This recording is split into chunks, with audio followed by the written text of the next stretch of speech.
Assalamualaikum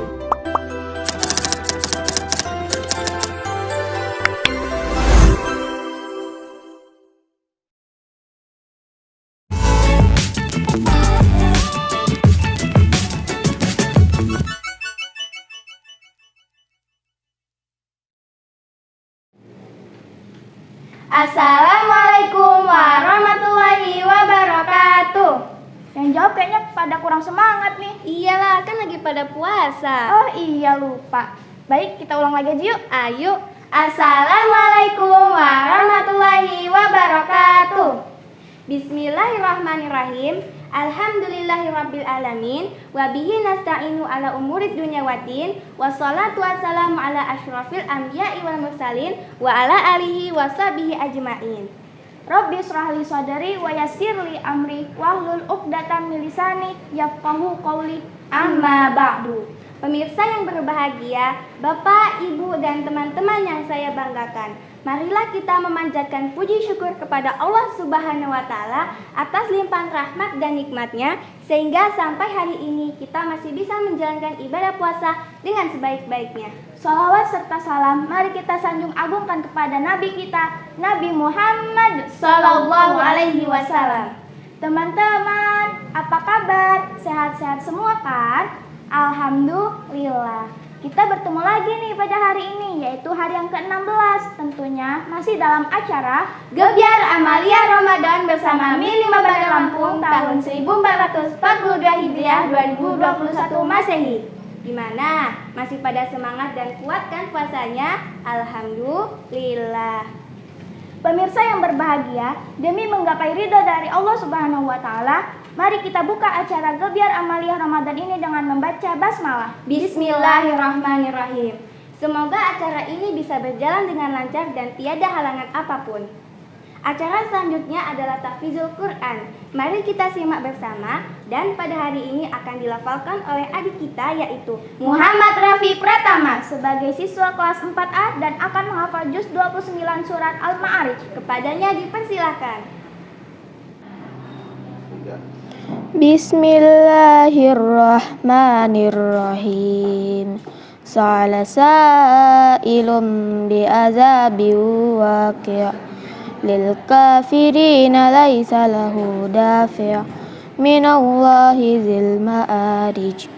Ta'rujul malaikatu warruh ilaihi fi yaumin kana miqdaruh khamsina alfasanah fasbir sabran jamila innahum yarawnahu ba'ida wa narahu qariba yawma takunus sama'u kalmuhn wa takunul jibalu kal ihan wa la yas'alu hamimun hamima yubassarunahum yawaddul mujrimu law yaftadi min azabi yawmi izin bibani wa sahibatihi wa akhi wa fasilatihi allati tu'wi wa man fil ardi jami'a summa yuji kalla innaha laza nazza'atan lishawa tad'u man adbara wa tawalla wa jama'a fa'aw'a innal insana khuliqa halu'a idza massahu syarru jazua wa idza massahul khairu manu'a illal musallin alladzina hum ala salatihim daimun walladzina fi amwalihim haqqum ma'lum lis-sa'ili wal mahrum walladzina yusaddiquna biyaumiddin walladzina hum min azabi rabbihim mushfiqun inna azaba rabbihim ghairu ma'mun walladzina hum li furujihim hafizun illa ala azwajihim aw ma malakat aymanuhum fa innahum غير ملومين فمن ابتغى وراء ذلك فأولئك هم العادون والذين هم لأماناتهم وعهدهم راعون والذين هم بشهاداتهم قائمون والذين هم على صلاتهم يحافظون أولئك في جنات مكرمون فما للذين كفروا قبلك مهطعين عن اليمين وعن الشمال عزين أيطمع كل امرئ منهم أن يدخل جنة نعيم كلا إنا خلقناهم مما يعلمون فلا أقسم برب المشارق والمغارب إنا لقادرون على أن نبدل خيرا منهم وما نحن بمسبوقين فذرهم يخوضوا ويلعبوا حتى يلاقوا يوم الذي يوعدون يوم يخرجون من الأجداث سراعا كأنهم إلى نصب يوفدون خاشعة أبصارهم ترهقهم ذلة ذلك اليوم الذي كانوا يوعدون صدق الله العظيم. Semoga dengan tahfidzul Al-Quran tadi, Allah Subhanahu wa Ta'ala melimpahkan rahmatnya, khususnya bagi yang membacanya dan bagi kita yang mendengarkannya. Amin ya Rabbal Alamin. Wah, adik kita ini hebat banget loh, sudah hafal 2 juz loh. Iya, Masya Allah banget. Dan tentunya masih banyak adik-adik kita yang sudah hafal Al-Quran 1-3 juz Al-Quran. Alhamdulillah. Semoga kau menjadi seorang hafiz-hafizah ya Min 5 Bandar Lampung. Amin. Baik pemirsa, selanjutnya mari kita saksikan kisah Nabi yang akan disampaikan oleh teman kita yaitu Syafa Kalista Prabowo dengan mengangkat tema tentang Sirah Nabawi. Kepadanya dipersilahkan. Assalamualaikum warahmatullahi wabarakatuh. Pada kesempatan kali ini saya akan menceritakan sebuah tentang sejarah Sunan Giri. Sunan Giri adalah putra Syekh Maulana Ishaq, seorang ulama Gujarat yang menetap di Pasai, Aceh. Sedangkan ibunya bernama Dewi Sekardadu, anak Raja Belambangan yang bernama Bahre Wirahbumi. Kisah Sunan Giri bermula ketika Maulana Ishaq yang tertarik untuk mengunjungi Jawa Timur karena ia ingin menyebarkan agama Islam. Setelah bertemu dengan Sunan Ampel yang masih sepupunya, ia disarankan untuk berdakwah di daerah Belambangan. Pada saat itu, masyarakat Belambangan sedang tertimpa wabah penyakit. Anak sang raja, Dewi Sekardadu pun ikut terjangkit. Semua tabib tersohor tidak dapat mengobatinya. Akhirnya, sang raja mengumumkan sayembara. Barang siapa yang dapat menyembuhkan sang Dewi, jika laki-laki maka akan dijodohkan dengannya.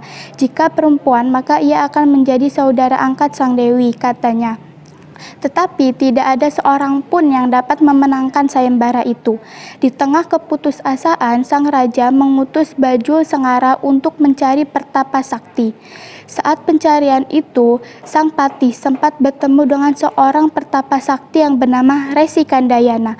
Nah, Resi inilah yang memberi informasi tentang Syekh Maulana Ishaq. Rupanya Maulana Ishaq mau menyembuhkan sang Dewi jika sang raja dan keluarganya bersedia masuk Islam. Setelah Dewi Sekardadu sembuh, persyaratan Maulana Ishaq pun dipenuhi. Semua keluarga sang raja memeluk agama Islam. Tetapi sang raja tidak menjadi seorang muslim dengan sepenuh hati. Ia malah iri dengan Maulana Ishaq karena ia telah mengislamkan sebagian rakyatnya. Lalu ia menghalangi syiar Islam dan ia mengutus orang kepercayaannya untuk membunuh Maulana Ishaq. Pada akhirnya Maulana Ishaq pulang ke Pasai, Aceh karena merasa dirinya terancam. Setelah itu, sebelum berangkat, ia berpesan kepada Dewi Sekardadu yang sedang hamil 7 bulan agar anaknya diberi nama Raden Paku. Setelah bayi laki-laki itu lahir, sang raja malah melampiaskan kebenciannya kepada anak Maulana Ishak dengan dibuangnya ke laut dan dimasukkan ke dalam sebuah peti. Selanjutnya, peti tersebut ditemukan oleh seorang awak kapal yang sedang berlayar ke Bali. Kemudian bayi tersebut diserahkan ke pemilik kapal Nyi Ageng Pinati, lalu diberi nama Joko Samudra dan dijadikan anak angkatnya. Ketika berusia 7 tahun, Joko Samudra dititipkan di pesantren Ampel Denta. Karena kecerdasannya menyerap ilmu yang disampaikan, ia diberi gelar Maulana Ainul Yakin. Ketika berusia 11 tahun, Nyi Ageng Pinati mengantar Joko Samudra untuk berguru kepada Raden Rahmat atau Sunan Ampel. Menurut beberapa sumber, Joko Samudra setiap hari pergi ke Surabaya dan sorenya kembali ke Gresik. Maka dari itu, Sunan Ampel menyarankan agar anak itu mondok saja di pesantren Ampel Denta, agar lebih fokus belajar ilmu agama Islam. Pada suatu malam, seperti biasa, Raden Rahmat hendak mengambil air wudhu untuk melaksanakan sholat tahajud. Ia mendoakan murid dan umatnya agar selamat di dunia dan di akhirat. Sebelum ia mengambil air wudhu, ia menyempatkan diri untuk melihat santri yang sedang tidur di asrama. Raden Rahmat pun terkejut. Ia melihat pancaran sinar yang mengkilaukan matanya dari salah seorang santri yang sedang tidur. Untuk mengetahui siapa santri tersebut, ia memberi ikatan pada sarung murid itu. Pada keesokan harinya, diketahui bahwa yang mempunyai ikatan tersebut adalah Joko Samudra. Lalu Raden Rahmat yakin ia bukanlah anak yang sembarangan. Pada saat itu, kebetulan Nyi Ageng Pinati sedang berkunjung ke pesantren. Lalu Raden Rahmat bertanya tentang asal-usul Joko Samudra. Nyi Ageng Pinati pun menceritakan yang sejujur-jujurnya bahwa dulu Joko Samudra ditemukan di laut dan ia dimasukkan di dalam sebuah peti. Raden Rahmat menyarankan agar anak itu namanya diganti menjadi Raden Paku.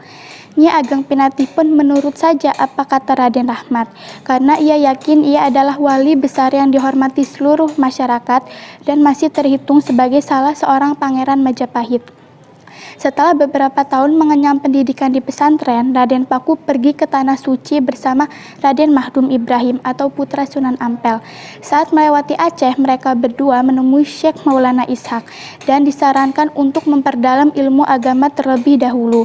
Setelah beberapa tahun belajar, mereka disarankan kembali ke Jawa untuk mengabdi ke masyarakat. Kepulangannya ke Gresik bersama 2 orang abdi, Syekh Koja dan Syekh Grigi, sambil membawa pesan Syekh Maulana Ishak agar kelak Raden Paku mencari lokasi yang jenis tanahnya sama dengan jenis tanah yang diberikan sang ayah. Raden Paku menikah dengan Mas Murtosiah atau putra Sunan Ampel, sehingga hubungannya dengan sang guru tidak hanya sekedar santri dan kiai, melainkan sebagai menantu dan mertua. Sebelum membangun pesantren, Raden Paku melakukan usaha-usaha dagang milik ibu angkatnya, Nyi Ageng Pinati. Ekspedisi perdagangannya tidak hanya di wilayah Jawa saja, melainkan di daerah-daerah lain seperti Makassar. Ia melangsungkan dakwah Islam dengan berdagang sebelum ia memutuskan untuk mendirikan pesantren. Pendirian pesantren Giri Kedaton bermula dari munajatnya selama 40 hari, hingga teringat pesan ayahnya saat bertemu di Pasai Aceh. Akhirnya ia menemukan jenis tanah yang sama di sebuah perbukitan pada tahun 1480 Masehi yang diberi nama Giri. Dalam bahasa Sanskerta artinya gunung. Seiring perkembangan Islam, Giri Kedaton tumbuh sebagai kota dan pusat pemerintahan sekaligus pusat penyebaran Islam. Perjuangan Sunan Giri tidak sampai di situ saja. Ia dilanjutkan oleh Pangeran Zainal Abidin atau Sunan Dalem yang bergelar Sunan Giri II. Dan puncak kejayaan Giri saat Sunan Prapen, cucu Sunan Giri, naik tahta.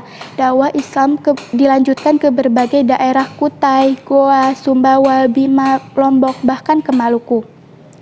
Sunan Giri wafat pada awal abad 16, dimakamkan di sebuah bukit di Dusun Kedaton, Desa Giri Gajah, Kecamatan Kebomas, Kabupaten Gresik.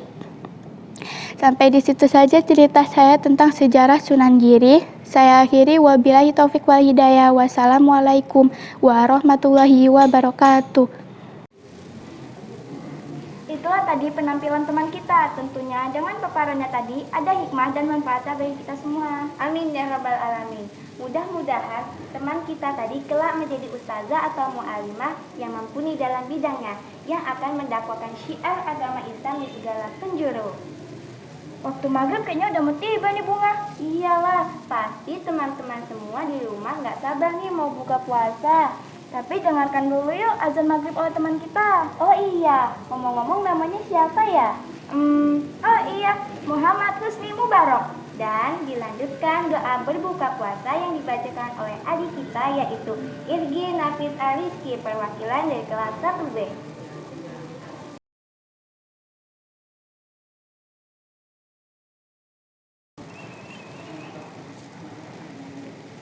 Allahu Akbar, Allahu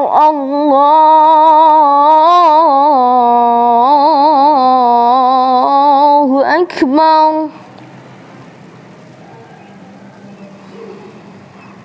Allahu Akbar, Allahu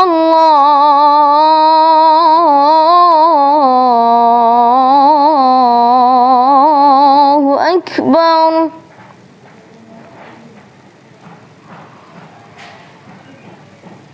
أشهد أن لا إله إلا الله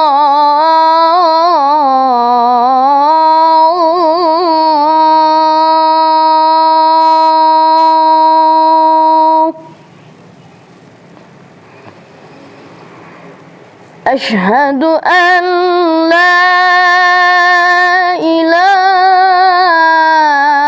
إلا الله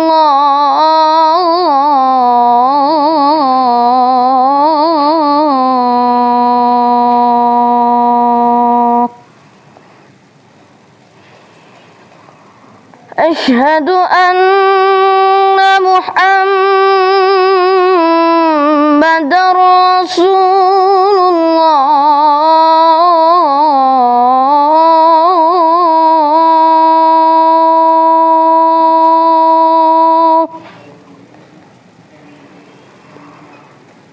أشهد أن محمد رسول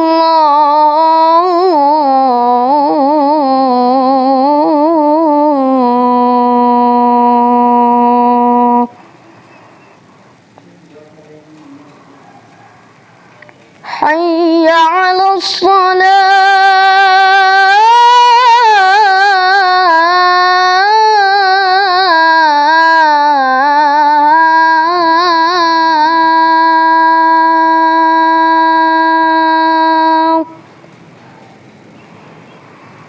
حي على الصلاة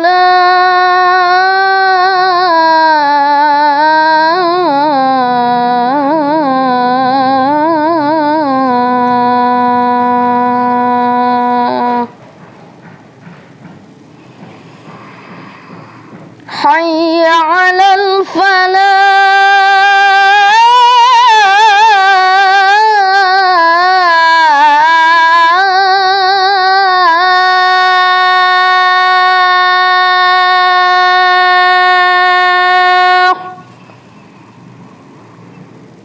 حي على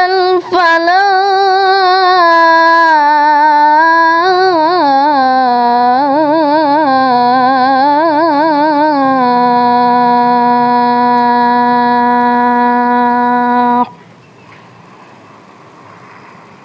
الله أكبر، الله أكبر،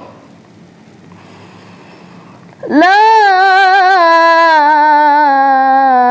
إله إلا الله.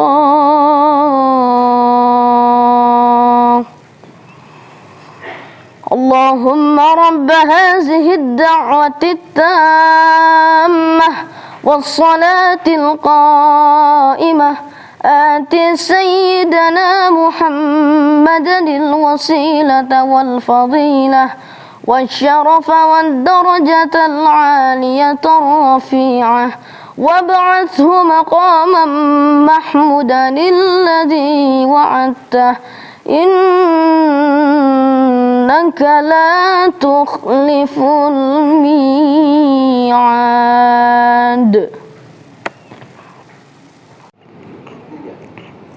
Assalamualaikum warahmatullahi wabarakatuh. Saya Irgi Nafis Arziki, kelas 1B Min 5 Bandar Lampung.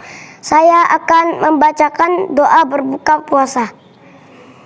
Bismillahirrahmanirrahim. Allahumma laka sumtu wa bika amantu wa ala rizqika aftartu birahmatika ya arhamar rahimin. Artinya, ya Allah, untukmu aku berpuasa dan kepadamu aku beriman, dan dengan rezekimu aku berbuka dengan rahmatmu, wahai Tuhan yang maha pengasih dan penyayang. Selamat berbuka puasa. Semoga puasa hari ini diterima oleh Allah Subhanahu wa ta'ala. Amin amin ya rabbal alamin. Wassalamualaikum warahmatullahi wabarakatuh. Selamat berbuka puasa ya teman-teman. Semoga puasa kita hari ini diterima oleh Allah Subhanahu wa ta'ala. Amin ya rabbal alamin. Acara demi acara telah usai. Sudah saatnya kami berdua pamit undur diri. Terima kasih atas perhatiannya dan mohon maaf atas segala kekurangannya. Billahi taufik wal hidayah. Wassalamualaikum warahmatullahi wabarakatuh. Sampai jumpa lagi teman-teman.